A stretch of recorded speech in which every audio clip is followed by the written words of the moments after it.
ਸਤਿ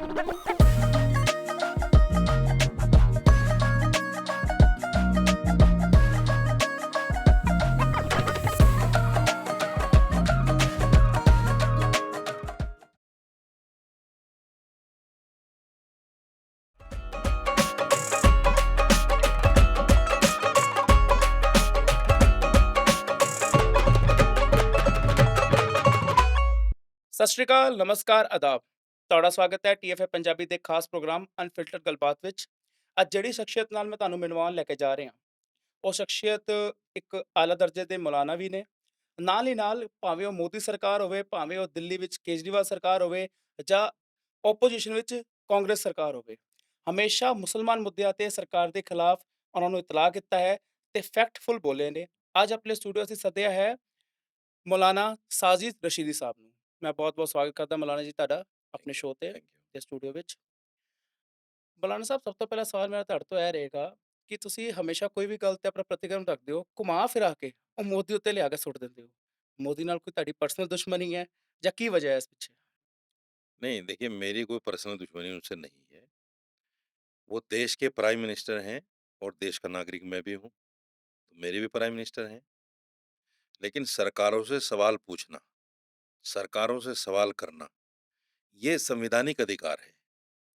कोई भी काम आप गलत करते हुए सरकार को देखो, जब आप सुप्रीम कोर्ट के फैसले को भी निंदा कर सकते हो, उसकी भी आलोचना कर सकते हो, तो सरकार तो सुप्रीम कोर्ट के सामने कोई बड़ी चीज़ नहीं है।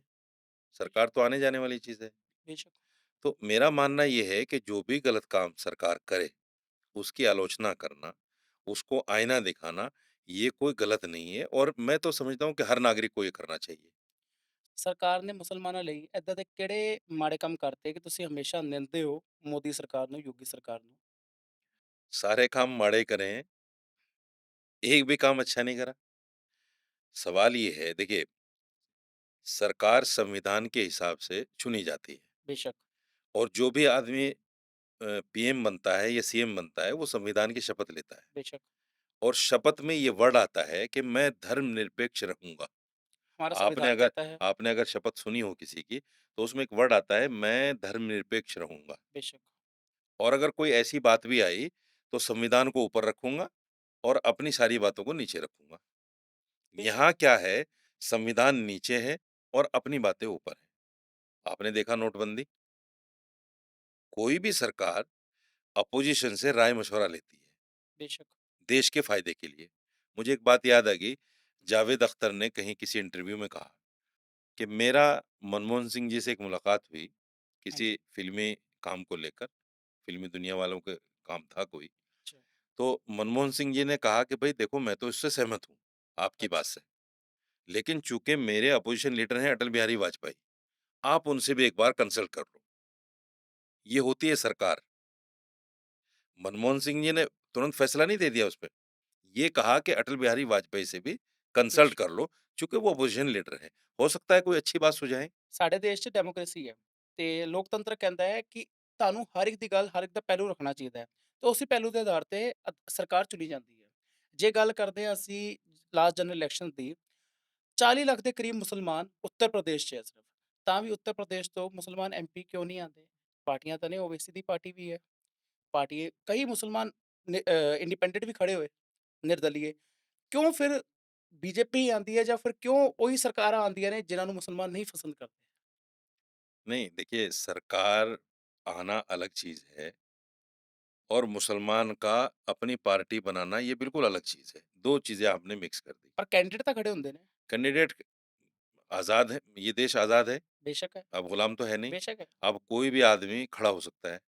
आज़ाद खड़ा होने का सबको अधिकार है। अपनी पार्टी बनाने का भी अधिकार है। देखिए, अभी क्या है 2014 के बाद में इन्होंने कुछ चीज़ें मुसलमानों के खिलाफ करके इस तरह का एक माहौल बनाया, जिससे मेरा हिंदू भाई, जैसे राम मंदिर है, राम मंदिर को लेके पूरे मुल्क में एक ऐसा परसेप्शन बनाया कि जैसे राम मंदिर एक बहुत बड़ा देश के लिए एक में ऐसा काम होने जा रहा है कि शायद ये हमारा देश राम मंदिर बनते ही विश्व गुरु बन जाएगा। बेशक। ऐसा इन्होंने परसेप्शन लोगों में पेश किया प्रोपेगेंडा और तैयार किया। लोग इनके बहकावे में आ गए।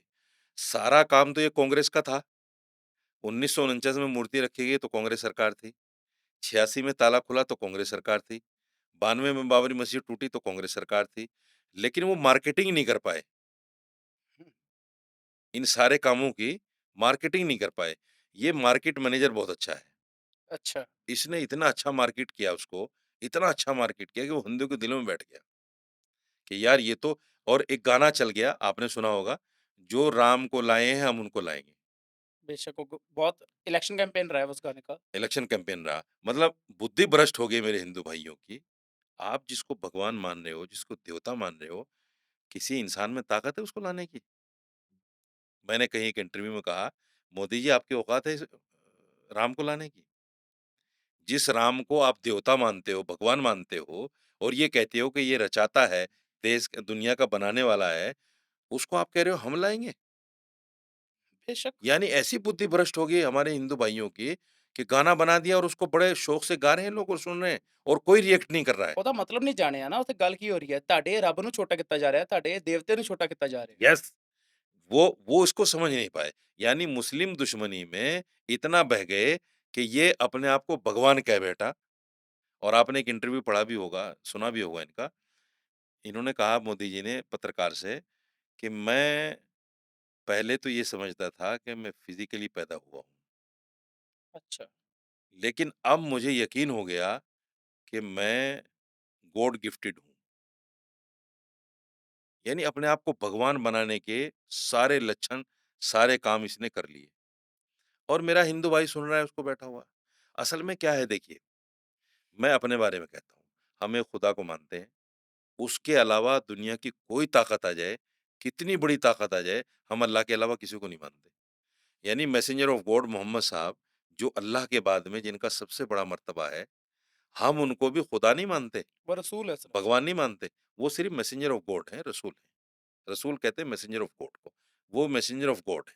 हम उनको खुदा नहीं कह सकते, हमने कभी उनको सजदा नहीं किया, हमने उनको कभी अल्लाह कहकर, खुदा कहकर नहीं पुकारा, क्योंकि वो मैसेंजर ऑफ गॉड है। चाहे जितने बड़े हैं, चाहे पूरी दुनिया उनके सदक़े में बनी है, हम मानते हैं, लेकिन खुदा नहीं हो सकते। खुदा एक है। हमारे हिंदू भाइयों का अक़ीदा क्या है कि अगर एक आदमी दुकान पे राशन लेने भी आ गया, तो उसके सामने भी हाथ जोड़ के कहेंगे, "तुम तो मेरे भगवान हो, मेरी रोज़ी-रोटी आपसे चल रही है।" गाय भगवान, समंदर भगवान, पेड़ भगवान, हवा भगवान, सूरज भगवान, चाँद भगवान, धरती भगवान, आसमान भगवान, कोई चीज़ छोड़ी नहीं जिसमें जो भगवान ना हो। ये ख़ैर अक़ीदे की कमज़ोरी है, इसी वजह से मोदी को भी आप देखिएगा, अब तो हालात ख़ैर इनके बहुत ख़राब हो गए। अगर हालात ऐसे ही रहते कि 400 पार हो जाते इस बार, तो इनके मंदिर बनने शुरू हो जाते। ਦੇਵੀ ਦੇਵਤਿਆਂ ਦਾ ਚਰਨ ਕਹੋਗੇ ਤੇ ਉਹ ਕੋਈ ਸਰਕਾਰ ਨਾਲ ਮੈਂ ਸਮਝਦਾ ਨਹੀਂ ਸੰਬੰਧਿਤ ਹੈ। ਪਰ ਜਿੱਥੇ ਗੱਲ ਆਉਂਦੀ ਹੈ ਤੁਹਾਡਾ ਵਿਰੋਧ, ਕਿਉਂਕਿ ਮੈਨੂੰ ਲੱਗਦਾ ਨਹੀਂ ਤੁਹਾਡਾ ਵਿਰੋਧ ਦੇਵੀ ਦੇਵਤਿਆਂ ਵਾਲੀ ਗੱਲ ਤੇ ਮੋਦੀ ਸਰਕਾਰ ਨਾਲ ਹੋਏਗਾ। ਤੁਸੀਂ ਕਿਉਂ ਵਿਰੋਧ ਕਰਦੇ ਹੋ ਮੋਦੀ ਸਰਕਾਰ ਦਾ? मैं मोदी सरकार का इसलिए विरोध करता हूँ, मुसलमान तो मोदी सरकार को वोट देता नहीं, जैसा ये कहते हैं। हालाँकि 5-7% तो देता ही है, अच्छा, लेकिन ज़्यादातर वोट नहीं देता मुसलमान, क्योंकि इनकी नीति अच्छी नहीं है। लेकिन फिर भी सारे बिल जो है मुसलमान के लिए ला रहे हैं। कैसे? ट्रिपल तलाक बिल मुसलमान के लिए आया,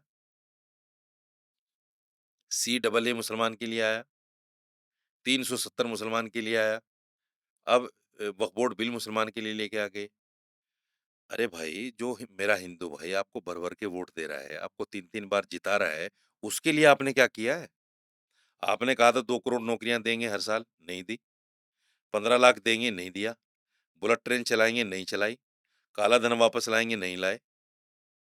आपने दिया क्या हिंदुओं को? हिंदुओं को कुछ नहीं दिया। आप जो कुछ भी दे रहे हैं, मुसलमान को दे रहे हैं। चाहे ट्रिपल तलाक कानून हो, वो मुस्लिम औरतों के फ़ायदे के लिए आप बता रहे हैं।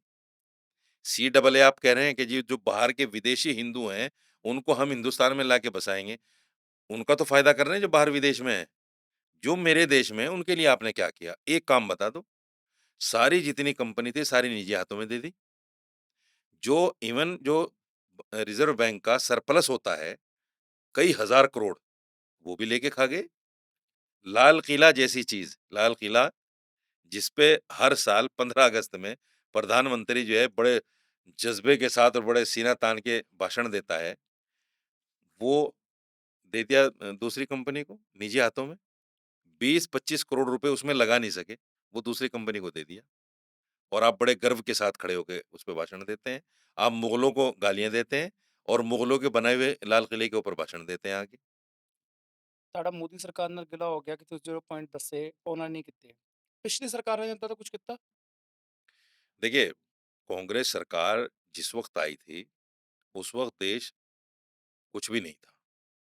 एक सुई बनाना नहीं जानता था। जब देश आज़ाद हुआ, तो हमारे पास कुछ भी नहीं था। ਮੋਦੀ ਤੋਂ ਪਹਿਲੇ 10 ਸਾਲ ਵੀ ਕਾਂਗਰਸ ਸਰਕਾਰ ਰਹੀ ਹੈ, ਮਨਮੋਹਨ ਸਿੰਘ ਪ੍ਰਧਾਨ ਮੰਤਰੀ ਰਹੇ ਨੇ ਔਰ ਏਦਾਂ ਦਾ ਦੌਰ ਸੀ ਕਿ ਮਾਈਨੋਰਿਟੀ ਦੀ ਗੱਲ ਕਰਦੇ ਹੋ ਤੁਸੀਂ, ਅਲਪਸੰਖਿਅਕ ਦੀ ਗੱਲ ਕਰਦੇ ਹੋ। ਮਨਮੋਹਨ ਸਿੰਘ ਸਿੱਖ ਮਾਈਨੋਰਿਟੀ ਤੋਂ ਆਉਂਦੇ ਨੇ, ਉਹ ਪ੍ਰਧਾਨ ਮੰਤਰੀ ਸੀ। ਏਪੀਜੇ ਅਬਦੁਲ ਕਲਾਮ ਸਾਹਿਬ ਉਹ ਰਾਸ਼ਟਰਪਤੀ ਸੀ ਇਸ ਦੇਸ਼ ਦੇ।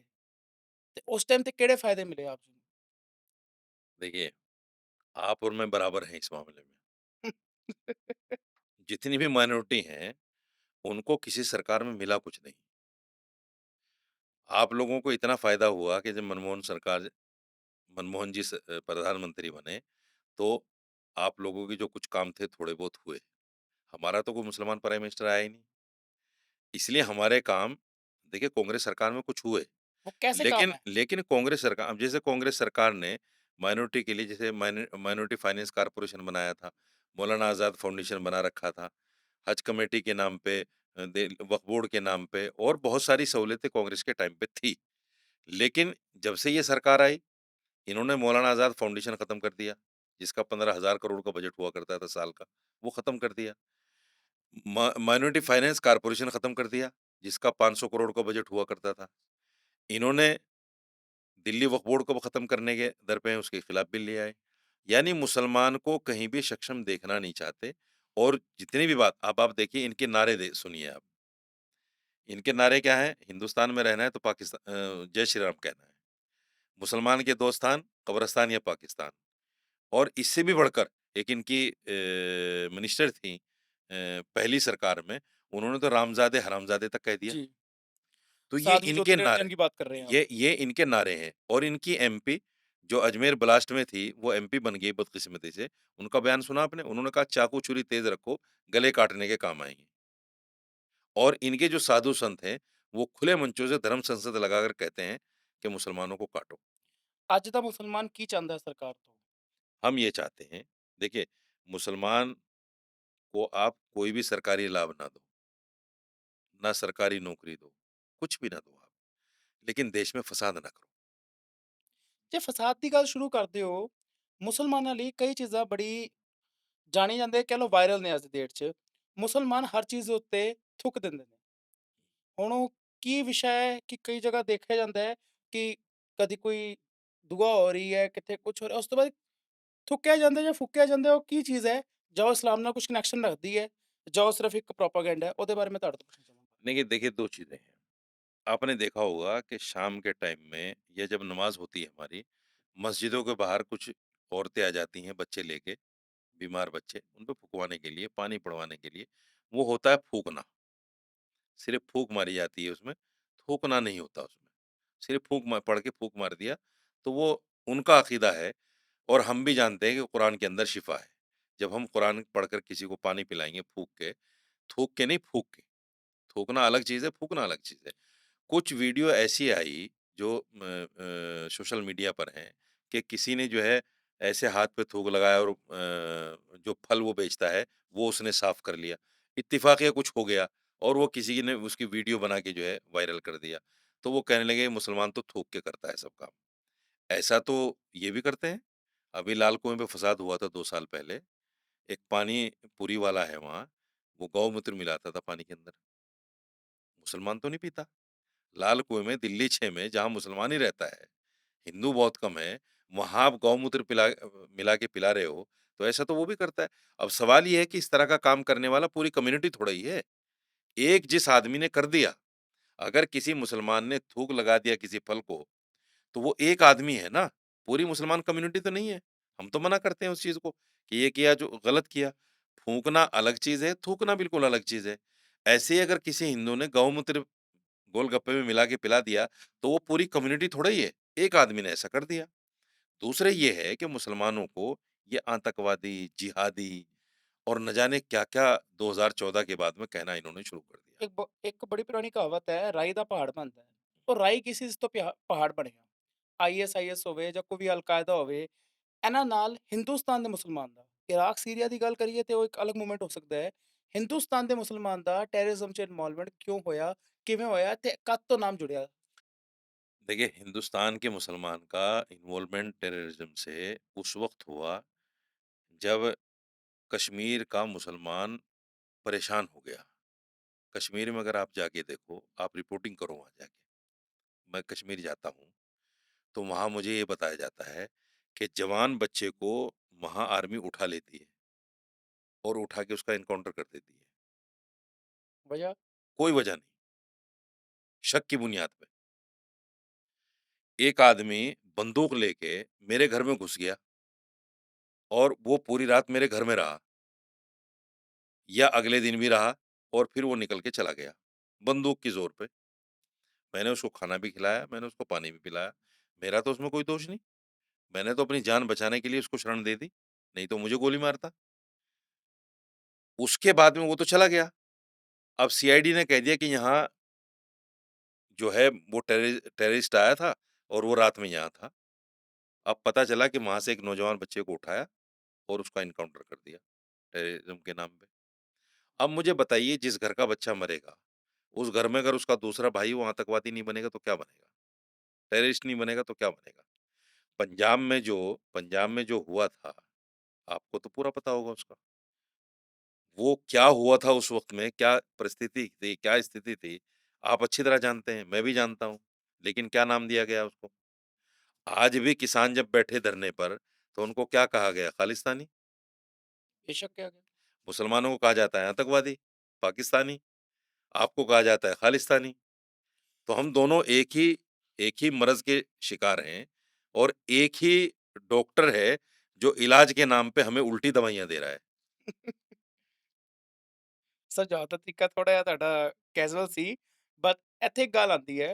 जी, ਤੁਸੀਂ ਕਿਹਾ ਕਿ ਉਹਦਾ ਛੋਟਾ ਭਰਾ ਆਤੰਕਵਾਦੀ ਨਹੀਂ ਬਣੇਗਾ ਤੇ ਹੋਰ ਕੀ ਬਣੇਗਾ? ਇੱਕ ਵਕਤ ਸੀ ਖਾੜਕੂਵਾਦ ਆਇਆ ਪੰਜਾਬ 'ਚ, ਉਹ ਖਾੜਕੂਵਾਦ ਕਿਹੜੀ ਏਜੰਸੀਆਂ ਦਾ ਬਿਰਤਾਂਤ ਸੀ ਜਾਂ ਕਿਉਂ ਏਜੰਸੀਆਂ ਉਹਨਾਂ ਨੂੰ ਪੰਜਾਬ 'ਚ ਲਿਆਈਆਂ, ਉਹ ਇੱਕ ਵੱਡਾ ਚਰਚਾ ਦਾ ਵਿਸ਼ਾ ਹੈ। ਪਰ ਕੀ ਤੁਸੀਂ ਆਤੰਕਵਾਦ ਨੂੰ ਸਪੋਰਟ ਕਰਦੇ ਹੋ ਐਜ਼ ਅ बिल्कुल नहीं।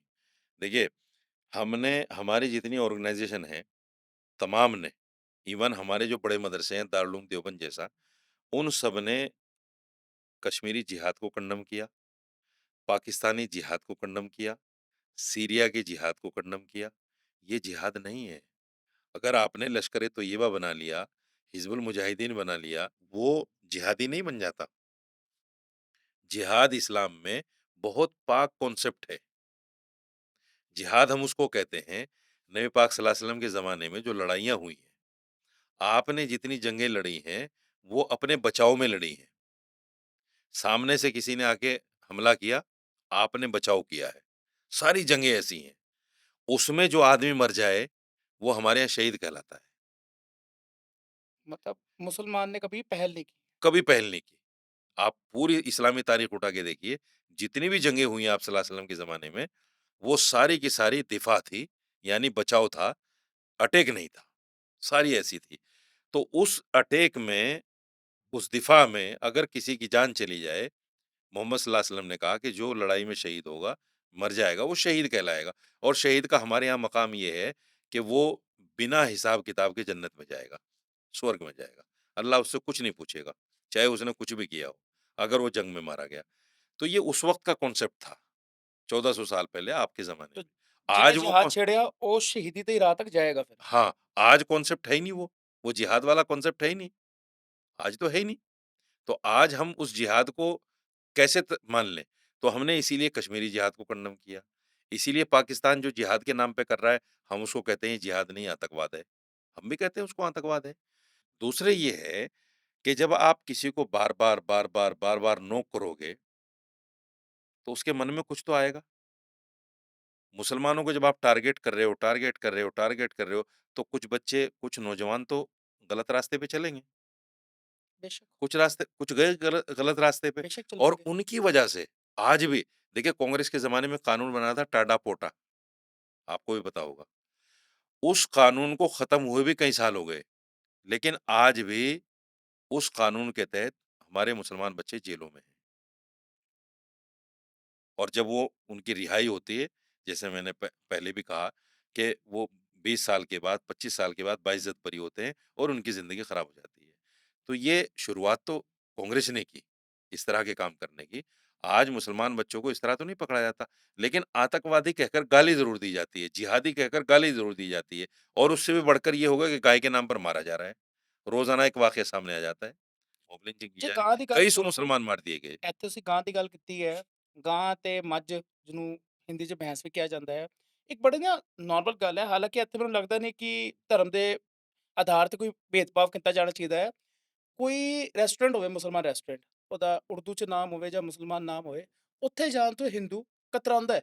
ਉੱਥੇ ਜਾਣ ਤੋਂ ਆਮ ਉਹ ਸ਼ਖਸ ਕਤਰਾਉਂਦਾ ਹੈ ਜਿਹੜਾ ਗੈਰ ਮੁਸਲਮਾਨ ਹੈ, ਕਿ ਉੱਥੇ ਬੀਫ ਮਿਕਸ ਹੁੰਦਾ ਹੈ। ਕੀ ਮੁਸਲਮਾਨ ਬੀਫ ਨੂੰ ਕਿਸ ਤਰੀਕੇ ਨਾਲ ਦੇਖਦਾ ਹੈ ਕਿ ਹਰ ਖਾਣੇ 'ਚ ਬੀਫ ਮਿਕਸ ਹੁੰਦਾ ਹੈ ਉਹਨਾਂ ਦੇ? ਕੋਈ ਉਹਨਾਂ ਦਾ ਇੱਕ ਪਰੰਪਰਾ ਹੈ, ਰਿਵਾਜ ਹੈ ਜਾਂ ਧਾਰਮਿਕ ਉਹਦੇ ਵਿੱਚ ਆਉਂਦਾ है ਕਿ ਇਹ ਕਰਨਾ ਹੀ ਕਰਨਾ ਹੈ? ਇਹਦੇ ਪਿੱਛੇ ਕੀ ਕਾਰਨ? सरकारी एक आंकड़ा बताता हूँ मैं आपको। सरकारी आंकड़ा ये है कि हिंदुस्तान में 71% लोग गोश्त खाते हैं, मांस खाते हैं। कितने लोग? 71, 71%। 71%। और मुसलमान कितना है? 18 या 20%। तो बाकी कौन लोग हैं? बाकी कौन लोग हैं? दूसरे धर्म के लोग हैं ना। मांस ਦੀ ਗੱਲ ਤਾਂ ਇੱਕ ਹੈ। नहीं, नहीं मांस मैं वही वही बताना चाह रहा हूँ। जब सब लोग मांस खा रहे हैं, तो फिर मुसलमान का इसमें क्या दोष है? मैं पहाड़गंज में रहता हूँ। पहाड़गंज में 2 होटल हैं। दोनों होटलों पे नहारी बनती है। मैं नाहरी नाम लेके बता रहा हूँ। हुँ। मुसलमान नहीं खाता वहाँ नाहरी, वो ऐसी बनाता है कि मुसलमान खा ही नहीं सकता उसको। लेकिन वो करीब 50 किलो की बनाता है और सारी बिक जाती है उसकी पूरे दिन में। कौन खा रहा है उसको? मुसलमान तो नहीं खाता उसे। मैंने एक बार ली तो मैं खा नहीं पाया उसे, ऐसी बनाता है वो। तो मुसलमान खा कौन खा रहा है फिर उसको? हिंदू ही खा रहा है ना।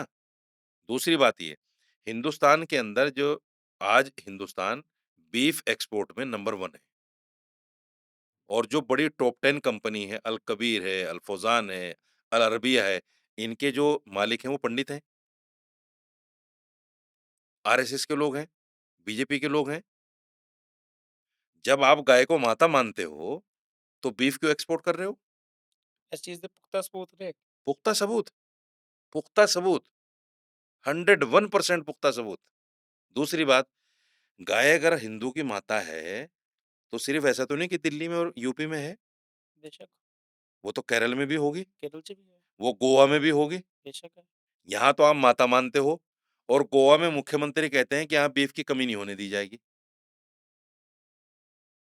सोचो आप बात।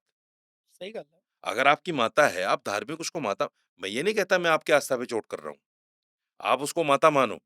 मैं ये कहता हूँ ऐज़ ए मुस्लिम, आप गाय को अगर माता मानते हो, तो पूरे हिंदुस्तान में उसको बैन क्यों नहीं करते? आपकी अगर माता है, तो पूरे हिंदुस्तान नॉर्थ इंडिया में खाई जाती है गाय, साउथ इंडिया में चले जाओ गाय खाई जाती है, भैंस वहाँ होती ही नहीं, गाय खाते हैं लोग सब। वहाँ तो बैन नहीं है, वहाँ आपकी माता नहीं है, वहाँ हिंदू नहीं रहते। दूसरे ये है कि अगर आप गाय को माता मानते हो, बैल को क्या कहोगे फिर? आस्था पे चोट नहीं कर रहा हूँ, एक कॉमन सवाल है। वो बिल्कुल सही कहते हैं कह जी वो कहते हैं जी गाय दूध देती है, इसलिए हम उसको माता मानते हैं। भैंस भी तो दूध देती है, उसको भी माता मान लो। बकरी भी दूध देती है, उसको भी माता मान लो। जितने भी जानवर दूध देते हैं, ऊँटनी देती है, गधी देती है, घोड़ी देती है, सबको मानो ना माता फिर। वो भी दूध देती है, उसको भी कोई ना कोई पीता है। ते ये तो जेकर कोई लॉजिक नहीं है कि गाय अगर दूध देती है तो उस दूसरी बात एक बहुत बड़ी बात मैं आपको कह रहा हूँ, सुनिए।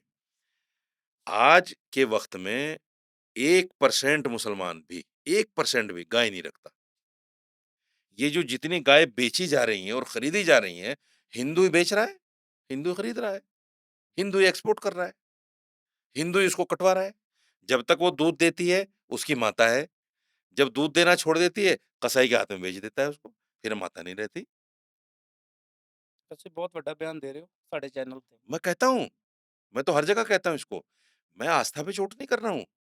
भई अगर आपकी माता है देखिए, मेरी माँ अगर बूढ़ी हो जाए, तो क्या मैं उसको दूसरे घर में छोड़ दूँगा? नहीं ना, मेरी माँ है। मैं उसे काळजी से लगा के रखूँगा, मरते दम तक उसकी सेवा करूँगा। आप भी सेवा करो ना गाय की। जब दूध देना छोड़ देते क्यों उसको मरने के लिए छोड़ देते हो? आप पहाड़गंज चले जाओ, दिल्ली में किसी भी जगह चले जाओ, गाय आपको कूड़ा खाते हुए मिलेगी, पन्नी खाते हुए मिलेगी। आप माता को अच्छी खुराक क्यों नहीं देते, घर में रख के? सड़कों पे क्यों छोड़ देते हो उनको? 2 नुकसान है, एक तो वो पन्नियाँ खाती हैं, गलत चीज़ें खाती हैं, दूसरे सड़कों पे जो है वो पोटी करती हैं, उससे लोगों को नुकसान होता है। आपकी माता है, मैं आपकी आस्था का सम्मान करता हूँ, लेकिन तो आप भी तो उसका सम्मान करो, माता के हिसाब से। दूध पीने के लिए माता है, सम्मान करना नहीं है उसका, ये तो कोई थ्योरी नहीं हुई। और सबसे बड़ी बात ये है, देखिए मेरे हिंदू भाई, मैं बहुत क्लियरली इस बात को कहता हूँ, आप माता मानो उसको। मैं मुसलमान होने के नाते जब ये कहता हूँ कि पूरे हिंदुस्तान में गाय को बैन कर दो। गाय बेची नहीं जाएगी, अच्छा, गाय काटी नहीं जाएगी। ठीक है। बेचने वाले पे सज़ा रखो कि जो गाय को बेचेगा, उसके ऊपर कानूनन ये सज़ा है।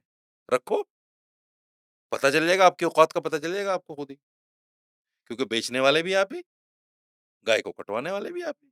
और कहते हो को मुसलमान काटता है। मुसलमान तो मैं बता दूँ आपको मैसेंजर ऑफ गॉड जो हुए हमारे मोहम्मद साहब सल्लल्लाहु अलैहि वसल्लम, उन्होंने ये कहा है कि गाय के बीफ में बीमारी होती है, उसके दूध में शिफ़ा होती है। तो जो समझदार मुसलमान है, वो तो गाय का गोश्त खाता ही नहीं।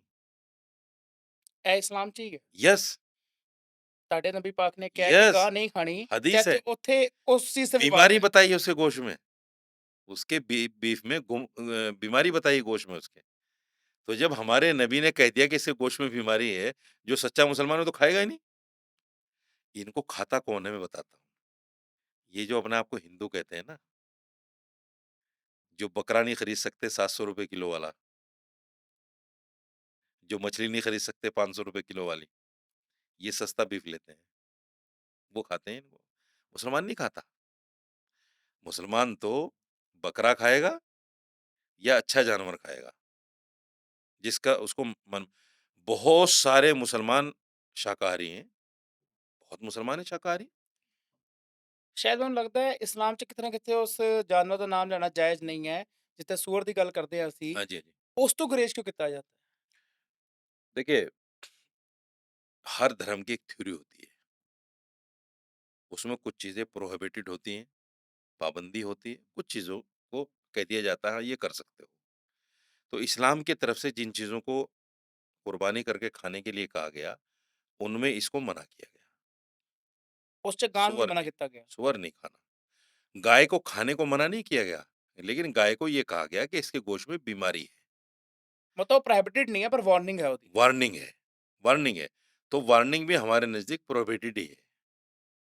जब बीमारी है उसमें, भई अगर किसी को पता चल जाए जो बीफ मैं लेके आ रहा हूँ, इसमें बीमारी है, कौन खाएगा? कोई नहीं खाएगा। कोई भी नहीं खाएगा। ये साइकोलॉजिकल भी आदमी समझता है इस चीज़ को। अगर पता चल जाए कि किसी आदमी ने मरा हुआ जानवर काट लिया या कोई ऐसा जानवर काट लिया जो जिसमें बीमार बीमारी था है, पहले, तो कौन खाएगा उसको? कोई कोई भी भी नहीं नहीं खाएगा। खाता। ਜਦੋਂ ਬਰਡ ਫਲੂ ਫੈਲਦਾ ਲੋਕ ਚਿਕਨ फिर ਵੀ ਨਹੀਂ ਖਾਂਦੇ। चिकन भी नहीं खाते। ਇੱਥੇ ਇੱਕ ਗੱਲ ਬੜੀ ਵੱਡੀ ਗੱਲ ਹੀ ਬੀਫ ਦੇ ਉੱਤੇ, ਪਰ ਇੱਕ ਗੱਲ ਹੋਰ ਆਉਂਦੀ ਹੈ, ਇਹ ਬੀਫ ਐਕਸਪੋਰਟ ਹੋ ਕੇ ਜਿਹੜੇ ਅਰਬੀ ਕੰਟਰੀਆਂ ਨੇ ਉੱਥੇ ਜਾਂਦੀਆਂ ਨੇ, ਜਿਹਦੀ ਗੱਲ ਕੀਤੀ। ਇਸਲਾਮ ਜੋ ਸ਼ੁਰੂ ਹੁੰਦਾ ਹੈ ਉਹ ਅਰਬ ਦੀ ਧਰਤੀ ਤੋਂ ਹੁੰਦਾ ਹੈ। हुँ, ਸਾਊਦੀ ਤੋਂ ਹੁੰਦਾ ਹੈ, ਮੱਕਾ ਤੇ ਮਦੀਨਾ ਤੋਂ ਕੇਂਦਰ ਨੇ ਇਸਲਾਮ ਦੇ। ਇੰਡੀਆ 'ਚ ਪਹਿਲੀ ਮਸਜਿਦ ਕੇਰਲਾ 'ਚ ਬਣਦੀ ਹੈ। हुँ, ਇਹ 600 ਈਸਵੀ ਦੀ ਗੱਲ ਹੈ। ਉਸ ਟਾਈਮ ਤੇ ਮੁਸਲਮਾਨ ਇੰਡੀਆ ਆਉਂਦਾ ਹੈ। ਉਸ ਤੋਂ ਪਹਿਲੇ ਇੰਡੀਆ 'ਚ ਮੁਸਲਮਾਨ ਨਹੀਂ ਸੀ। ਉਹ ਵੀ ਅਰਬੀ ਟ੍ਰੇਡਰਸ ਜਦੋਂ ਇੰਡੀਆ ਆਏ ਸੀ। ਸਪੈਸ਼ਲੀ ਕੇਰਲਾ ਕਿਉਂ? ਕਿਉਂਕਿ ਉੱਥੇ ਸਪਾਈਸਿਸ ਸੀ। ਮਸਾਲਿਆਂ ਲਈ ਉਹ ਇੰਡੀਆ ਆਉਂਦੇ ਨੇ। ਤੇ ਤੁਸੀਂ ਆਪਣੇ ਆਪ ਨੂੰ ਮੁਸਲਮਾਨ ਕਹਿੰਦੇ ਹੋ। ਤੇ ਇੱਕ ਹੋਰ ਜਦੋਂ ਸੀਏਏ ਆਉਂਦਾ ਹੈ ਜਾਂ ਐਨਆਰਸੀ आंदा है, ਕਿਹਾ ਜਾਂਦਾ ਹੈ ਸਾਰੇ ਕਨਵਰਟਿਡ ਨੇ। ਤੁਸੀਂ ਇਸ ਗੱਲ ਨੂੰ किस तरह ਲੈਂਦੇ ਹੋ? देखिए एक तो इस बात को दिमाग से निकाल दीजिए कि इस्लाम जो है हिंदुस्तान में अरबियों के थ्रू आया है, ऐसा नहीं है, अच्छा, ऐसा नहीं है। मोहम्मद साहब के ज़माने में भी यहाँ लोग कारोबार के लिए आते थे। कुछ सहाबी आए हिंदुस्तान में, कारोबार के लिए भी आए। वो मोहम्मद कासिम बिन कासिम की जो बाबा आप बात कर रहे हैं कि केरल की मस्जिद बनी हुँ, और आए, वो मैटर बिल्कुल अलग है और ये मैटर बिल्कुल अलग है। देखिए, मेरी आस्था के मुताबिक दुनिया का जो सबसे पहला इंसान, जिसको हम हज़रत आदम कहते हैं, इंग्लिश 'ਚ आदम एंड ईव भी किया जाता है। वो मैसेंजर ऑफ गॉड भी थे।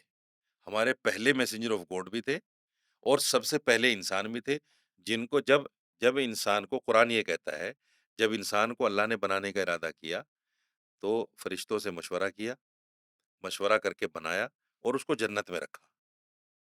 और जन्नत में रखने के बाद कहा, भई ये जो पेड़ खड़ा हुआ है सामने, इसको नहीं खाना।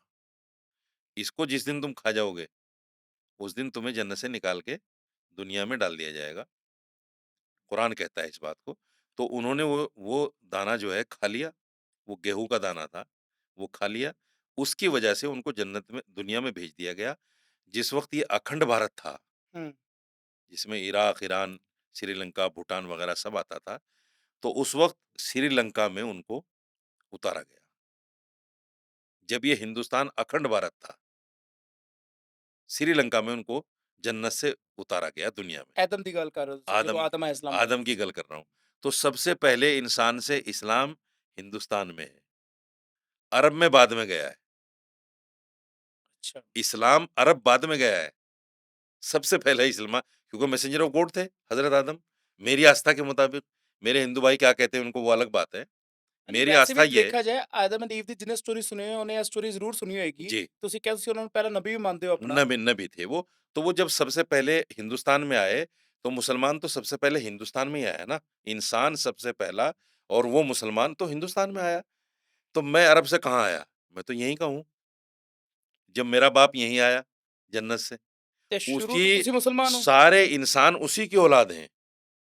जो हज़रत आदम जो सबसे पहले आए इंसान बन के, उसी की औलाद हैं सारे इंसान। ये मेरी आस्था है, मैं आप पर भी नहीं इस आस्था को थोप रहा हूँ, बेशक। ना हिंदू भाइयों पे थोप रहा हूँ। बेशक। ये मेरी आस्था है कि सबसे पहला इंसान दुनिया में आया और सारी दुनिया के जो इंसान हैं, उसकी औलाद हैं। तो फिर मैं जो हिंदुस्तान का मुसलमान हूँ, मैं भी तो उसी की औलाद हुआ। तो मैं अरब से कहाँ आया? मैं तो हिंदुस्तान में ਤੇ हूँ। ਹੁਣ ਜਿਹੜੇ ਤੁਹਾਡੀ ਪੀੜ੍ਹੀਆਂ ਦਰ ਪੀੜ੍ਹੀਆਂ ਚੱਲੇ आ रਹੀਆਂ ਨੇ ਪਹਿਲੇ ਉਹ शुरू ਤੋਂ मुसलमान ने ਜਾਂ कन्वर्ट होए। नहीं, ऐसा होता था देखिए कुरान हमें ये कहता है कि हमारे यहाँ करीब मैसेंजर ऑफ गॉड जो आए हैं, 1,24,000 आए हैं, 1,24,000 नबी होए। नबी हुए। दुनिया जब से बनी है, उससे अब तक यानी 1400 साल पहले तक नबी पाक सल्लल्लाहु अलैहि वसल्लम मैसेंजर ऑफ गॉड थे आखिरी, बिल्कुल आखिरी। उसके बाद कोई मैसेंजर ऑफ गॉड नहीं आया, कोई नबी नहीं आया। आई थिंक सो कोई ਉਹਨਾਂ ਨੂੰ कुरान हासिल हुई थी। हाँ, कुरान के बाद में कोई रसूल नहीं आया, कोई नबी नहीं आया। बीच में उनसे पहले और हज़रत आदम तक 1,24,000 आए, क्योंकि दुनिया कई हज़ार साल से है। बेशक। एक आदमी की उम्र कितनी हो सकती है? 100 साल, 200 साल, 400 साल। जैसे हमारे एक नबी थे, हज़रत नूह अलैहिस्सलाम, उनकी सबसे लंबी उम्र बताई जाती है 950 साल। तो हुआ क्या कि जैसे एक मैसेंजर ऑफ गॉड आया, उसने अल्लाह की दावत दी और इत्तेफ़ाक कारण वो चला गया दुनिया से, मौत हो गई उसकी, चूँकि इंसान था, मौत होना यकीनी इंसान की। वो चला गया, उसके बाद में एक लंबा गैप हो गया, कोई नबी नहीं आया बताने वाला, समझाने वाला, तो लोग फिर अपने उस अच्छे रास्ते से भटक गए। ठीक है। फिर जब बहुत ज़्यादा अंधियारा हो गया, बहुत ज़्यादा गफ़लत हो गई, गुनाह होने लगे, फिर एक मैसेंजर ऑफ गॉड आ गया। तो ये जो बताते हैं कन्वर्टेड का जो मैटर है, वो ये है कि इस्लाम से फिर गए लोग, फिर मैसेंजर ऑफ गॉड आया, कुछ ने माना, कुछ ने नहीं माना, कुछ ने कुछ रास्ता अपना लिया, कुछ ने कुछ रास्ता अपना लिया। ये उस वक़्त से चला आ रहा है। हिंदुस्तान में भी एक वक़्त ऐसा आया कि कोई मुसलमान नहीं था, कोई मुसलमान नहीं बचा और फिर जो है कन्वर्टेड मुसलमान, ਜਿਹੜੀ ਗੱਲ ਹੁਣ ਦੁਹਰਾਈ ਜਾਂਦੀ है। जो मैं बता रहा हूँ आपको, जो ये लोग कहते हैं कि और मैं भी मानता हूँ कि हाँ, कन्वर्टेड मुसलमान हैं, हिंदू से कन्वर्ट हुए। अरबी जो मुसलमान थे, जिनको ये कहते हैं मुग़ल, मुग़ल जो लोग यहाँ आए, वो आए ज़रूर, लेकिन यहाँ से वापस नहीं गए। अच्छा। एक भी मुग़ल की हिस्ट्री आप मुझे बता दो, जो हिंदुस्तान में आया हो, उसने बादशाहत करी हो और वो फिर वापस अरब चला गया हो, एक भी नहीं है। बहादुर शाह जफर तक भी बहादुर शाह जफर भी अंग्रेजों राज सारे किया। यहीं आए, यहाँ हुकूमत की और फिर यहीं मर गए, यहीं दफ़न हो गए, सारा ख़ानदान यहीं। आज भी बादशाह ज़फ़र की औलादें, उसके पोते, पड़पोते, सगड़-पोते हैं हिंदुस्तान में। अकबर की औलादें हैं, बहुत लंबे उसमें, नवाबों की औलादें हैं, लेकिन आज उनका कोई नाम लेने वाला नहीं, उनको कोई जानता नहीं, उनकी वो शान और शौकत है नहीं पहले जैसी। तो ये जो लोग कहते हैं कि जो आए हिंदुस्तान में, उन्होंने हिंदुस्तान को लूटा, तो मैं उनसे ये कहता हूँ वो लूट कर लेकर कहाँ गए? एक जगह मुझे बता दो। वो गए नहीं हिंदुस्तान छोड़ के। हिंदुस्तान में रहे, यहीं उन्होंने सल्तनत की, हुकूमत की और मर गए। तो लूट के तो कहीं लेके नहीं गए। लूटा तो हिंदुस्तान को असल अंग्रेज़ों ने, जिससे हमने और आपने मिलके आज़ादी ली। लेनी पड़ी उनसे। जितने मुसलमान रहे बादशाह, 800 साल करीब रहे, बेशक मुगल पीरियड रहा ना। मुगल पीरियड रहा। किसी ने कोई लड़ाई लड़ी उनके साथ उनसे आज़ाद होने की? कोई लड़ाई सुनते हो आप ऐसी? बेशक साडे धर्म च कहो तो भई साडी हमेशा बादशाहों हुकूमत नाल लड़ाई रही है। बादशाहों की लड़ाई तो रही।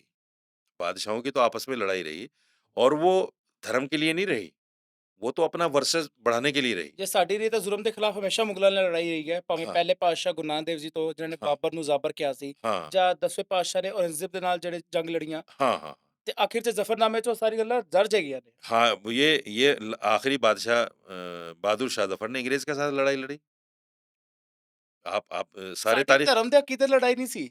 ਜੇ ਗੁਰੂ ਗੋਬਿੰਦ ਸਿੰਘ ਜੀ ਔਰੰਗਜ਼ੇਬ ਦੇ ਖਿਲਾਫ ਲੜਦੇ ਨੇ, जी, ਔਰੰਗਜ਼ੇਬ ਦੇ ਛੋਟੇ ਮੁੰਡੇ ਜਿਹਨੂੰ ਬਹਾਦਰ ਸ਼ਾਹ ਕਿਹਾ ਜਾਂਦਾ ਹੈ, हुँ, ਉਹਦੀ ਜੰਗ 'ਚ ਮਦਦ ਵੀ ਕਰਦੇ ਨੇ ਭਾਈ हाँ, ਨੰਦ ਲਾਲ ਜੀ ਦੇ ਕਹੇ ਤੇ। बिल्कुल। ਕਿਉਂਕਿ ਮੈਂ ਤੁਹਾਡੇ ਇੱਥੇ ਗੱਲ ਸਾਂਝੀ ਕਰਾਂਗਾ, हुँ, ਕਿਤੇ ਨਾ ਕਿਤੇ ਕਦੀ ਵਿਕੀਪੀਡੀਆ ਤੇ ਪੜੋਗੇ, हुँ, ਉੱਥੇ ਲਿਖਿਆ ਆਂਦਾ ਹੈ ਸਿੱਖ ਮੁਸਲਿਮ ਵਾਰ।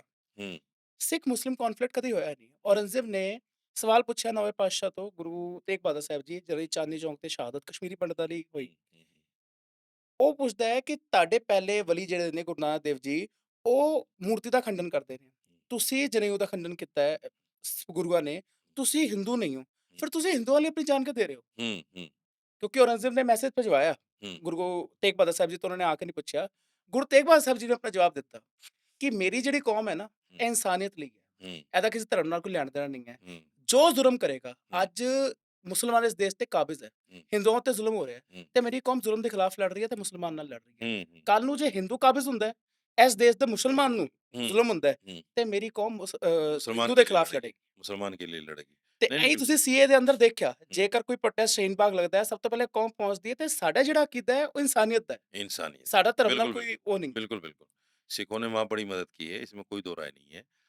मेरा देखिए, मेरा कहना यही है, आपका ये जो सरकार है ना, इस सरकार का कोई भी कानून लाने का मकसद जो है मुसलमानों को टाइट इनके दिमाग में पता क्या है? इनके दिमाग में ये है कि मुसलमान को टाइट रखो, हिंदू तुम्हारे साथ रहेगा। ऐसा कौन-सा लॉजिक है, कोई भी अकलमंद आदमी इसको नहीं समझ सकता। ਸਵਾਲ ਵਿੱਚ ਰਹਿ ਗਿਆ, ਤੁਸੀਂ ਆਪਣੇ बारे ਦੱਸ ਰਹੇ ਸੀ ਕਨਵਰਟਿਡ ਮੁਸਲਮਾਨ ਦਾ, हुँ। ਕਿ ਤੁਸੀਂ ਮੰਨਦੇ ਹੋ जिन्ने मुसलमान ਹੈਗੇ ਨੇ ਉਹ ਕਨਵਰਟਿਡ ਨੇ? हाँ, बिल्कुल, 99% मुसलमान कन्वर्टेड है हिंदुस्तान में। ਤੁਸੀਂ? मैं भी मैं भी। अच्छा। लेकिन बात वही है ना देखिए, जो हमारे दादा, परदादा, सकड़दादा कन्वर्ट हुए होंगे, वो हिंदू होंगे, होंगे वो हिंदू। आज तो हम मुसलमान हैं ना। ਤੇ ਜਿਹੜੀ ਜਾਤਾਂ ਬੜੀਆਂ ਕੋਈ कन्वर्टेड होने का मतलब ये नहीं कि मैं वही रीति-रिवाज फ़ॉलो करूँगा। भई आज भी अगर कोई आदमी देखिए अगर आज कोई आदमी मुसलमान होता है, तो वो पूजा पद्धति बदल जाती है उसकी, बेशक बदल जाती है। बदल जाती है। उस वक़्त जो बदले, तो पूजा पद्धति बदल गई। आज फिर इस्लाम के पहले उस वक़्त में इस्लाम की तालीम नहीं थी हमारे अंदर। आज हमने इस्लाम की तालीम सीख ली, इस्लाम को पढ़ लिया अच्छी तरह। तो जो रीति-रिवाज थे उस वक़्त के, हिंदुआना रस्म-ओ-रिवाज, वो भी छोड़ दिए हमने सारे। तो कन्वर्टेड होने का मतलब सिर्फ़ इतना है कि हम तुम्हारे जैसे ही हैं। हमारी सिर्फ़ पूजा पद्धति बदली है, हमारा खून नहीं बदला, खून उसी मिट्टी का है। खून वही है, खून वही है। और मैं फिर एक बहुत बड़ी बात कहता हूँ, देखिए जो आदमी ये कहता है ना मैं राष्ट्रवादी हूँ, राष्ट्र भगत हूँ, मैं देश भगत बहुत ज़्यादा हूँ, मैं उससे ये पूछना चाहता हूँ, मुसलमान तो मरा, इसी मिट्टी में दफ़न हो गया, ना उसकी हड्डी गई कहीं, ना खाल गई, कहीं नहीं गई ना, दफ़न हो गया।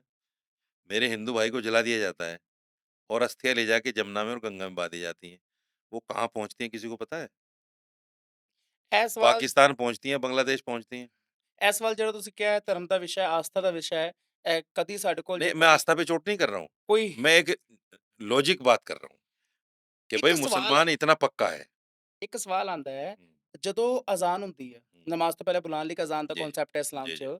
ਤੇ ਹਲੇ ਪਿੱਛੇ ਬੜਾ ਵਿਵਾਦ ਉੱਠਿਆ ਕਿ ਲਾਊਡ ਸਪੀਕਰ ਬੰਦ ਕਰਵਾ ਦਿਓ, हुँ, ਅਜ਼ਾਨ ਨਹੀਂ ਹੋਣੀ ਚਾਹੀਦੀ ਹੈ। ਕੋਈ ਪਤਾ ਨਹੀਂ ਕਿੱਥੋਂ ਇਹ ਵਿਵਾਦ ਉੱਠਿਆ ਜੇ ਕਿਉਂ ਉੱਠਿਆ, ਇਹਦਾ ਬੜਾ ਵਿਰੋਧ ਵੀ ਹੋਇਆ। हुँ। ਇਹੋ ਜਿਹੇ ਅਜ਼ਾਨ 'ਚ ਕੀ ਆਖਿਆ ਜਾਂਦਾ ਹੈ ਕਿ ਉਸ ਤੋਂ ਪ੍ਰੋਬਲਮ ਹੋਣੀ ਚਾਹੀਦੀ ਹੈ ਕਿਸੇ ਨੂੰ?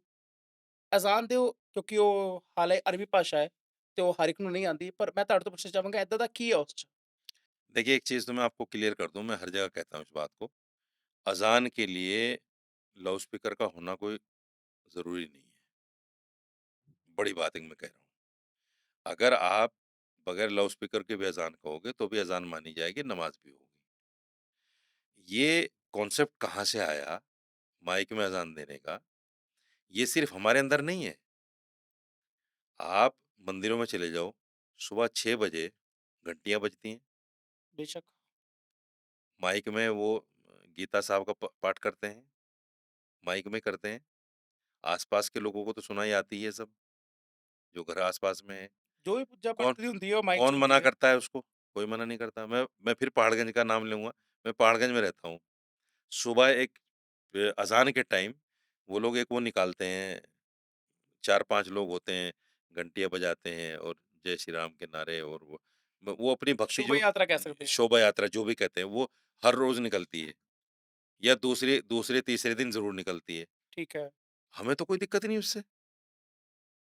आपको अज़ान से क्यों दिक्कत है? भई अज़ान तो सिर्फ़ नमाज़ को बुलाने का एक ज़रिया है नमाज़ के लिए। अज़ान में ऐसा कुछ नहीं है कि हम हिंदुओं से ये कह रहे हैं कि आ जाओ तुम मुसलमान बन जाओ, ऐसा तो कुछ भी नहीं है उसमें। अगर किसी को नहीं पता है तो वो अरबी सीख ले। आजकल तो गूगल के पे ट्रांसलेट पड़ा हुआ है, पूछ लो अरबी भाषा में लिख के हिंदी में पता कर लो उसका या हिंदी भाषा में लिख के अरबी में पता कर लो क्या है, सब पता चल जाता है।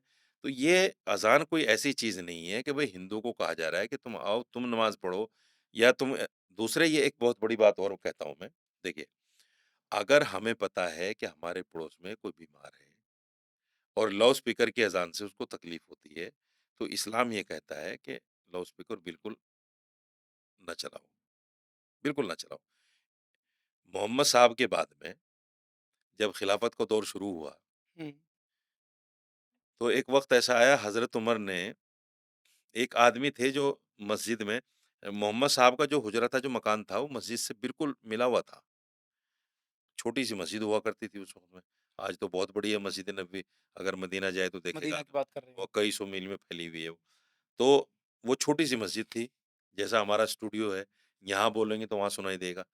तो एक आदमी आता था और वो कुरान इतनी ज़ोर से पढ़ता था बैठ के कि जो हमारी अम्मा आइशा थी, उनकी आँख खुल जाती थी, कुरान पढ़ने से। जी। तो हज़रत उमर उस वक़्त खलीफ़ा थे। आपने हज़रत उमर से कहा कि भई ये आदमी आता है रोज़ाना और बैठ के कुरान इतनी ज़ोर से पढ़ता है कि मेरी आँख खुल जाती है नींद से। तो हज़रत उमर ने उस आदमी को बुलाया और कहा, "भई इधर आ, आप ये जो कुरान पढ़ते हो, किसके लिए पढ़ते हो?" कहा, "अल्लाह के लिए।" तो भई अगर तुम अल्लाह के लिए पढ़ते हो, तो अल्लाह तो चुप आहिस्ता पढ़ने को भी सुनता है, फिर ज़ोर से क्यों पढ़ते हो? अच्छा। आहिस्ता पढ़ा करो। और अगर तुम ज़ोर से पढ़ रहे हो, कुरान भी पढ़ रहे हो और किसी को तकलीफ़ हो रही है, तो मत पढ़ो ज़ोर से। अज़ान तो बहुत बड़ी चीज़ है। अज़ान तो उसके बाद की चीज़ है, कुरान के।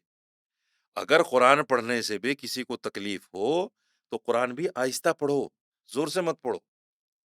तो अगर अज़ान से किसी को तकलीफ़ होती है, ऐसे नहीं जैसे ये झूठे लोग कहते हैं हमें तकलीफ़ होती है, कोई कहता है कुछ, कोई कहता है कुछ अज़ान को मुस्लिम दुश्मनी में, वो चीज़ नहीं। अगर हकीकत में ऐसा है, तो पहाड़गंज में मस्जिद है मेरी, हम उसकी आवाज़ को इतना रखते हैं कि मस्जिद मस्जिद में आती है, बाहर निकलती नहीं उसकी आवाज़। चूँकि हमें पता है बाहर कोई मुसलमान नहीं है बेशक। और हर आदमी के हाथ में घड़ी है, हर आदमी मोबाइल ले रहा है, सबको टाइम का पता है, चार्ट लगा हुआ है कि ज़ोहर की नमाज़ इतने बजे, असर की नमाज़ इतने सबको पता है नमाज़ कितने बजे होती है, जिसको पढ़ना है वो आ जाएगा टाइम देख के। उसके लिए बाकायदा लाउड स्पीकर बजाने की भी ज़रूरत नहीं है। लेकिन ये वो लोग हैं जो मुस्लिम दुश्मनी में यहाँ तक आ गए कि लाउड स्पीकर भी बंद करो। हालाँकि मैं बेसिक सहारनपुर से हूँ, आप कभी आओ मेरे यहाँ, 3 किलोमीटर पे एक गाँव है हिंदुओं का, हुँ। 3 किलोमीटर, वहाँ सुबह 4 बजे वो पंडित जी जो है माइक खोल के लेट जाते हैं और भजन होता है उसमें माइक में और उसकी आवाज़ इतनी तेज़ होती है, 3 किलोमीटर मेरे घर पे पूरी आवाज़ के साथ सुनता है वो। किसी को दिक्कत नहीं, आज तक किसी ने उसकी शिकायत नहीं की कि भई ये ऐसा क्यों कर रहा है? भाई ठीक है, वो उसका काम है, अपनी पूजा कर रहा है। ये हमारा काम है, हम अपनी पूजा कर रहे हैं। दूसरी ये है कि सरकार ने अब एक डेसिबल तय कर दिया कि इतना डेसिबल रखना, इतनी आवाज़ रखनी है, आपको उससे ज़्यादा करनी नहीं है। ठीक है। और 10 बजे से सुबह 4 बजे तक वैसे नहीं करनी है। वो बिल्कुल पाबंदी है। तो उसकी पाबंदी का पालन कर रहे हैं सब लोग। ਇੱਕ ਬੜਾ ਅਜੀਬ ਜਿਹਾ ਮੁੱਦਾ ਹੈ, ਪਰ ਸਾਹਮਣੇ ਆਉਂਦਾ ਜਦੋਂ ਮੁਸਲਮਾਨ ਗੱਲ ਕਰਦੇ ਨੇ, ਕਿਉਂਕਿ ਸਪੈਸ਼ਲੀ ਉਹ ਮੁਸਲਮਾਨ ਕਮਿਊਨਿਟੀ ਨਾਲ ਸੰਬੰਧਿਤ ਹੈ। ਕਹਿੰਦੇ ਨੇ ਇੱਕ ਵਿਆਹ ਕਰਨ ਦਾ ਸਿਸਟਮ ਹੈ, ਇਹ ਕਿਉਂਕਿ ਕੰਟਰੋਵਰਸੀ ਬਣੀ ਹੋਈ ਹੈ। ਮੈਂ ਚਾਹਾਂਗਾ ਤੁਸੀਂ ਬੀਇੰਗ ਅ ਇੱਕ ਪੜ੍ਹੇ ਲਿਖੇ ਮੌਲਾਨਾ ਇਸ ਗੱਲ ਦੀ ਸਾਨੂੰ ਤਹਿ ਦੱਸੋ ਕੀ ਹੈ ਕਿ ਆਪਸ 'ਚ ਹੀ ਭੈਣ ਭਰਾ ਦਾ ਵਿਆਹ ਹੋ ਜਾਂਦਾ ਹੈ। हुँ। ਇਹ ਕੋਈ ਇਸਲਾਮ ਨਾਲ ਰਿਲੇਟਡ ਥਿਊਰੀ ਹੈ ਜਾਂ ਇਹਨੂੰ ਵਧਾ ਕੇ ਸੋਸ਼ਲ ਮੀਡੀਆ ਉੱਤੇ ਪੇਸ਼ ਕੀਤਾ ਗਿਆ ਹੈ? देखिए, इस्लाम में, कुरान में बिल्कुल साफ लिखा है कि किन लोगों से आप शादी कर सकते हो और किन से नहीं कर सकते। हमारी जो मामा की लड़की है, वो रिश्ते में तो बहन है, बेशक है। लेकिन सगी बहन तो नहीं है। अच्छा। सगी बहन नहीं कह सकते उसको। सगी बहन वो होती है जो आपके माँ के पेट से पैदा होती है। उससे तो किसी भी धर्म में शादी नहीं है, नहीं है। किसी भी धर्म में नहीं है, इस्लाम धर्म में भी नहीं है। हमारे जो जैसे मैं हूँ, मेरा एक भाई है, उसके जो बच्चे हैं, आपस में अगर देखा जाए, बहन-भाई का रिश्ता है उनका, लेकिन सगे नहीं हैं। इस्लाम में शादी जायज़ है। अगर अच्छा। मेरी लड़की, मेरे भाई का लड़का, तो हम शादी कर सकते हैं। मेरी बहन की लड़की, मेरी ब मेरा लड़का, हम शादी कर सकते हैं। यानी मामा-फूफी में, चाचा-ताया में शादियाँ हो सकती हैं हमारे यहाँ। ये इस्लामिक रूप से जायज़ है। यूँ तो सारी दुनिया बहन-भाई है, हुँ। सारी दुनिया बहन-भाई है। भई बड़े-छोटे क्या कहते हैं? भई किसी की धी-बहू को अपनी समझो, पराई ना समझो। पराई समझोगे गलत करने की कोशिश करोगे, अपनी समझोगे हिफाज़त करोगे। बेशक। तो ये अगर देखा जाए यूँ तो सब, चाहे मेरा खून का भी रिश्ता नहीं है, जब भी वो मेरी बहन लगती है, अगर मेरे पड़ोस में कोई हिंदू है, उसकी बेटी मेरी बहन ही लगेगी, खून के रिश्ते से, इंसानियत के रिश्ते से। लेकिन इस्लाम ने जो एक गाइडलाइन दी है कि भई इससे आप शादी कर सकते हो, इससे नहीं कर सकते। हम इस्लाम को मानते हैं। कौन क्या कह रहा है? अब इन्होंने तो कहा जी, हज़रत नबी पाक सल्लल्लाहु अलैहि वसल्लम जो मैसेंजर ऑफ गॉड थे मोहम्मद साहब, उन्होंने हज़रत आयशा से शादी कर ली 9 साल की उम्र में। ऐसे सच 9 कितना है? 9 साल की उम्र में कर ली। अब अगर हम देखें तो राम जी ने भी सीता जी से शादी की थी 6 साल की उम्र में की थी। उसको बताते नहीं। अरे भई ये जो है ये तो साइंस बताएगा आपको कि भई शादी की उम्र किन जगहों पर कब होती है और किन जगहों पर कब होती है। कुछ जगहों पर बच्चियाँ जो है जल्दी बालिग हो जाती हैं, शादी के लायक हो जाती हैं, कुछ जगहों पर थोड़ी देर में होती हैं, लड़का-लड़की। हमारे यहाँ इस्लाम में कॉन्सेप्ट क्या है कि लड़की जब माहवारी शुरू हो जाए उसकी, मंथली शुरू हो जाए, तो वो शादी जायज़ है, यानी वो बालिग हो गई। ਸ਼ਾਇਦ ਮੁਸਲਿਮ ਜਿਹੜਾ ਮੈਰਿਜ ਲਾਅ ਹੈ ਉਹਦੇ ਹਿਸਾਬ ਨਾਲ 16 ਸਾਲ ਤੋਂ ਬਾਅਦ कुड़ी ਦਾ ਵਿਆਹ ਹੋ ਸਕਦਾ ਹੈ, ਜਿਹੜਾ ਪਰਸਨਲ नहीं, ਲਾਅ ਹੈ। 16 साल नहीं, हमारे यहाँ जो इस्लाम में है वो मंथली शुरू होने से है। बच्चे की मंथली शुरू हो जाए तो समझो वो जवान हो गई, बालिग हो गई। ਤੇ बच्चा ਸੰਵਿਧਾन भी ਉਹਦੀ ਇਜਾਜ਼ਤ ਦਿੰਦਾ है? हैं? संविधान ਉਹਦੀ इजाजत ਦਿੰਦਾ है? संविधान नहीं देता इसीलिए नहीं करते हम। अच्छा। भई संविधान इजाज़त नहीं देता इसलिए 16 साल की बच्ची की शादी नहीं करते। हालाँकि शादी इस्लामिक रूप से हो जाती है, लेकिन संविधान को भी मुसलमान मानता है, इसलिए हम शादी 18 के बाद करते हैं, कोई नहीं करता। और जहाँ बाल विवाह का रिवाज है, वहाँ हिंदुओं में भी है, मुसलमानों में भी है। ठीक है। आप बिहार में चले जाओ, बिहार में बाल विवाह का की प्रथा है, वहाँ हिंदू भी करते हैं, छोटी उम्र में शादी, और मुसलमान भी करते हैं। आप इधर चले जाओ, क्या नाम आपका, राजस्थान साइड, हरियाणा में चले जाओ, बाल विवाह की प्रथा है आज भी, कर लेते हैं, भाई बच्चा ठी जवान हो गया, कर दो अपना शादी। ਮੌਲਾਨਾ ਸਾਹਿਬ ਅੱਜ ਮੈਨੂੰ ਇੱਕ ਅਲੱਗ ਐਂਗਲ ਪਤਾ ਲੱਗਿਆ ਇਸਲਾਮ ਦਾ, ਕਿਉਂਕਿ ਜਿਹੜੇ ਸਵਾਲ ਦਬੇ ਹੋਏ ਸੀ ਜਾਂ ਜਿਹਨਾਂ ਨੂੰ ਕੋਈ ਪੁੱਛਣਾ ਆਮ ਤੌਰ ਤੇ ਪਸੰਦ ਨਹੀਂ ਕਰਦਾ ਕਿ ਕਿਤੇ ਵਿਵਾਦ ਨਾ ਹੋ ਜਾਏ, जी, ਉਹ ਸਾਰੇ ਸਵਾਲਾਂ ਦਾ ਤੁਸੀਂ ਬੜੇ ਬਿਹਤਰੀਨ ਤਰੀਕੇ ਨਾਲ ਜਵਾਬ ਦਿੱਤਾ ਹੈ, ਸਾਨੂੰ ठीक है। ਪਹੁੰਚਾਇਆ। ਮੇਰਾ ਹੁਣ ਆਖਰੀ ਸਵਾਲ ਹੈ, ਜਿਹੜਾ ਇੱਕ ਬੜਾ ਗੰਭੀਰ ਹੈ। ਤੁਸੀਂ ਐਸੀ ਸ਼ੋਅ ਦੇ ਦੌਰਾਨ ਬੀਜੇਪੀ ਦੀ ਖਿਲਾਫਤ ਵੀ ਕਰ ਦਿੱਤੀ, ਆਮ ਆਦਮੀ ਪਾਰਟੀ ਖਿਲਾਫਤ ਕਰਦੇ ਰਹਿੰਦੇ ਹੋ ਤੇ ਕਾਂਗਰਸ ਦੀ ਖਿਲਾਫਤ ਵੀ ਮੇਰੇ ਸ਼ੋਅ 'ਚ ਹੀ ਕਰ ਦਿੱਤੀ। ਤੁਸੀਂ ਚਾਹੁੰਦੇ ਕੀ ਹੋ ਤੇ ਕਿਹੜੀ ਪਾਰਟੀ ਨੂੰ ਸਪੋਰਟ ਕਰਨਾ ਚਾਹੁੰਦੇ ਹੋ? ਜੇ ਤੁਹਾਨੂੰ सारी पार्टियों ਤੋਂ ਦਿੱਕत है, ਤੁਸੀਂ कभी खुद पॉलिटिक्स 'ਚ क्यों नहीं आए? आपने अभी एक बात कही थी बहुत अच्छी, कि हमें जो सीख दी जाती है, वो ये दी जाती है कि जो ज़ालिम हो, उसे ज़ालिम कहो बेशक, और मज़लूम का साथ दो। आपने बताया था ना अभी कि गुरु ग्रंथ साहब, गुरु नानक जी का सबसे बड़ा संदेश ये है कि जो ज़ालिम है, उसका साथ ना दो, मज़लूम का साथ दो। बेशक दो। तो मेरी भी थ्योरी ये है कि जो बुरा करे, चाहे वो आम आदमी पार्टी हो, कांग्रेस हो, बीजेपी, चूँकि मैं नेता तो हूँ नहीं, मैं तो धार्मिक आदमी हूँ, तो जो भी बुरा करेगा मैं तो उसको बुरा कहूँगा। ਤੇ ਸਿਆਸਤ 'ਚ ਆਉਣ ਦਾ कभी कोई ख्याल नहीं आया? नहीं, अभी तो है नहीं, ਅੱਗੇ आ सकता है। कोई मौका मिलेगा तो छोड़ेंगे भी नहीं, इसमें बुराई भी क्या है? भई अगर हमें कोई मौका मिले सेवा करने का, तो करेंगे सेवा सियासत में आगे। अब बगैर सियासत के कर रहे हैं।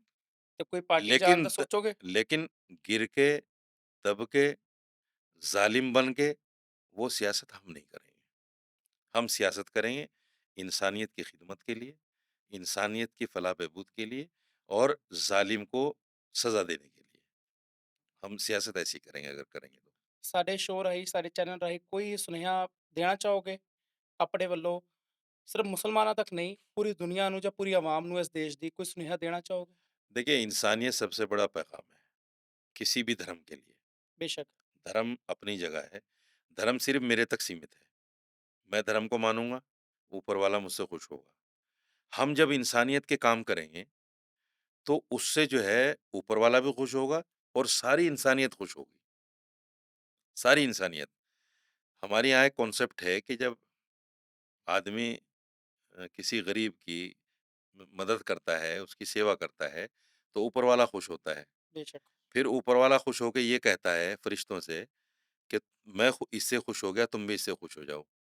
और फिर नीचे ऐलान करवाता है दुनिया में कि अल्लाह भी खुश है, हम भी खुश हैं, भई तुम भी इससे खुश हो जाओ।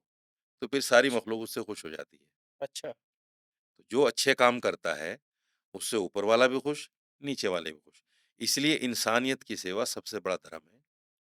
मोहम्मद साहब ने कहा है कि जो आदमी छोटी-छोटी चीज़ें हैं जो मैं बता रहा हूँ, इस्लाम ये कहता है कि एक तकलीफ देने वाली चीज़ को रास्ते से हटा देना, ये बहुत बड़ी नेकी है। सपोज़ करो कोई पत्थर पड़ा है, हाँ जी, कोई चुभने वाली चीज़ पड़ी है या गली में कूड़ा पड़ा है, चाहे वो मेरा है या चाहे किसी और का। पड़ोसी का है, उसको उठा दो। ये बहुत अच्छा काम है। आजकल लोग इसको फ़ॉलो नहीं करते।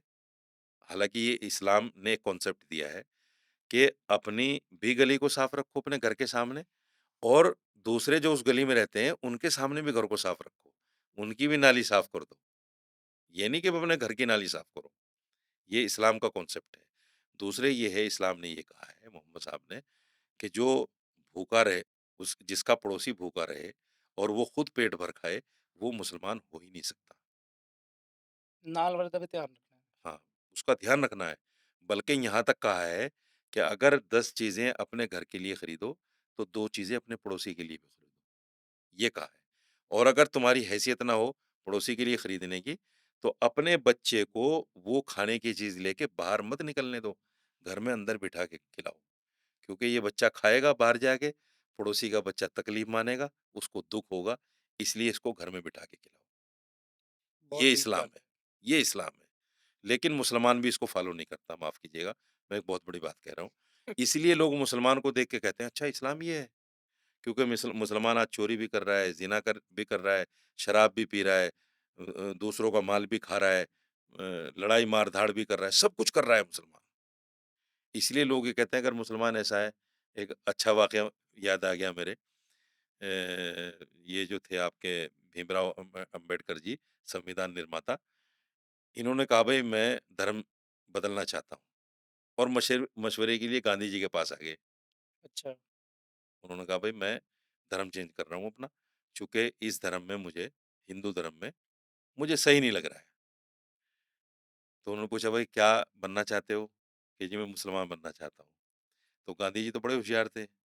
उन्होंने कहा भई मुसलमान बनोगे तो ये बताओ शिया बनोगे, बरेलवी बनोगे, सुन्नी बनोगे, कादियानी बनोगे, क्या बनोगे? उसने कहा अच्छा है मुसलमानों में भी इतने हैं? फ़िरक़ेबंदी है। हाँ, तो बुद्धिस्ट बन गए, वो बुद्धिस्ट बन गए। तो मुसलमानों में भी ये जो गलतियाँ हैं, ये जो कमियाँ हैं, इस्लाम को छोड़ ਇਹਨੂੰ के ਤੁਸੀਂ गलत समझते हो फ़िरक़ेबंदी ਨੂੰ? बिल्कुल गलत है, बिल्कुल गलत है। देखिए, सीधा आदमी वो है, अल्लाह की पूजा करे, मोहम्मद साहब को मैसेंजर ऑफ गॉड माने, कुरान ने जो कहा है उसकी बात को माने। असल मुसलमान वो है। बस। उसके अलावा जो करता है, वो इस्लाम के शरीयत के खिलाफ है। इसीलिए मैं कहता हूँ, मुसलमान को मत देखो, मुसलमान को देख के इस्लाम को मत आँको, इस्लाम को पढ़ो। इस्लाम बुरा नहीं है, मुसलमान बुरा हो सकता है और है। ਬੜੀ ਖਰੀ ਗੱਲਾਂ ਕਹੀਆਂ ਤੇ ਮੈਂ ਹੁਣ ਤੁਹਾਡਾ ਬਹੁਤ-ਬਹੁਤ ਧੰਨਵਾਦ ਕਰਦਾ। ਜਿਹੜੀ ਗੱਲਾਂ ਸ਼ਾਇਦ ਅਸੀਂ ਕਦੀ ਡਿਸਕਸ ਨਹੀਂ ਕਰ ਸਕਦੇ ਸੀ ਇੱਕ ਆਮ ਮੁਸਲਮਾਨ ਨਾਲ ਜਾਂ ਜ਼ਿਆਦਾ ਲੋਕਾਂ ਤੱਕ ਸੁਨੇਹਾ ਨਹੀਂ ਪਹੁੰਚਾ ਸਕਦੇ ਸੀ, ਤੁਸੀਂ ਸਾਡੇ ਸ਼ੋਅ ਦੇ ਰਾਹੀਂ ਕੁੱਲ ਅਵਾਮ ਨੂੰ ਇਹ ਗੱਲਾਂ ਦੱਸੀਆਂ ਤੇ ਬੜੇ ਚੰਗਾ ਜ਼ਿਕਰ ਤੁਹਾਡੇ ਨਾਲ ਹੋਇਆ। ਮੈਂ ਤੁਹਾਡੇ ਤੋਂ ਸਲਾਮ ਕਹਿੰਦਾ ਸਭ ਤੋਂ ਪਹਿਲੇ ਤੇ ਵਿਦਾ ਲੈਣਾ ਤੁਹਾਡੇ ਤੋਂ। ਫਿਰ ਇੱਕ ਵਾਰ ਅਸੀਂ ਮਿਲਾਂਗੇ ਆਪਣੇ ਚੈਨਲ ਤੇ ਕਿਸੇ ਨਵੇਂ ਵਿਚਾਰ ਲਈ। ਇਹ ਸਨ ਸਾਡੇ ਨਾਲ ਮੌਲਾਨਾ ਸਾਜਿਦ ਰਸ਼ੀਦੀ ਸਾਹਿਬ, ਜਿਨ੍ਹਾਂ ਨੇ ਇਸਲਾਮ ਲਈ ਸਾਡੇ ਮਨ 'ਚ ਜਿਹੜੀ ਵਿਚਾਰਧਾਰਾ ਕਿਤੇ ਸੋਸ਼ਲ ਮੀਡੀਆ ਤੋਂ ਜਾਂ ਕਿਤੇ ਸੁਣੀ-ਸੁਣਾਈ ਗੱਲਾਂ ਤੋਂ ਬਣੀਆਂ ਸੀ, ਉਹਨਾਂ ਬਾਰੇ ਆਪਣਾ ਪਰਪੱਕ ਪ੍ਰਤੀਕਰਮ ਦਿੱਤਾ ਤੇ ਜਿਹੜੀ ਗੱਲਾਂ ਨੂੰ ਸਾਨੂੰ ਸਮਝਣ ਦੀ, ਜਾਣਨ ਦੀ ਲੋੜ ਸੀ, ਉਹਦੇ ਬਾਰੇ ਸਾਨੂੰ ਸੂਝ ਪ੍ਰਾਪਤ ਹੁੰਦੀ ਹੈ ਤੇ ਇਸ ਨਜ਼ਰੀਏ ਨਾਲ ਸਾਨੂੰ ਇਸਲਾਮ ਨੂੰ ਜਾਂ ਕਿਸੇ ਵੀ ਧਰਮ ਨੂੰ ਦੇਖਣਾ ਚਾਹੀਦਾ ਹੈ।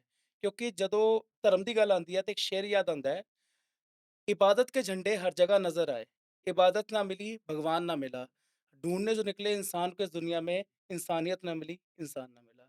ਤੇ ਸਾਡੇ ਇੱਕ ਮੂਲ ਨਜ਼ਰੀਆ ਰਹਿਣਾ ਚਾਹੀਦਾ ਹੈ ਕਿ ਹਮੇਸ਼ਾ ਹਰ ਇਨਸਾਨ ਨੂੰ ਇਨਸਾਨ ਦੀ ਨਜ਼ਰ ਨਾਲ ਦੇਖੋ ਤੇ ਹਰ ਧਰਮ ਦਾ ਆਦਰ ਕਰੋ। ਕਿਸੇ ਸੁਣੀ ਸੁਣਾਈ ਗੱਲ ਤੇ ਕਿਸੇ ਧਰਮ ਦੀ ਬੇਕਦਰੀ ਜਾਂ ਬੇਅਦਬੀ ਨਹੀਂ ਕਰਨੀ ਚਾਹੀਦੀ।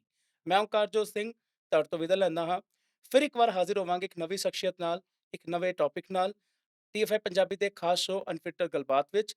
ਤਦ ਤੱਕ ਲਈ ਸਤਿ ਸ਼੍ਰੀ ਅਕਾਲ, ਨਮਸਕਾਰ, ਆਦਾਬ।